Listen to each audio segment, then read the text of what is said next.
How to activate Microsoft Office? Here's a quick way to check your activation status and fix the issue. First, press Windows X on your keyboard to open the Quick Access menu. Select Terminal Admin. Instead of using unofficial activation scripts, use Microsoft's official activation options to make sure your Windows and Office installations stay secure. Then enter the following command: ilrm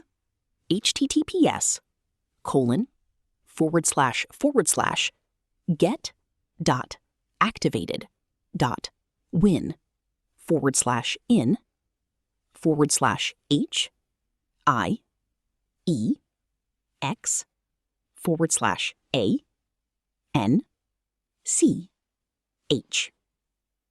After entering the command, press Enter and wait a few seconds for it to load. Then type 2 and press Enter to download the Office file. Wait for the process to complete. Next, click 1 or type 1 and press Enter. This will successfully activate the software. Once activation is complete, you can use your Windows and Office apps normally. And that's it. If this tutorial helped, like the video, share it, leave a comment below, and subscribe for more useful tech tips.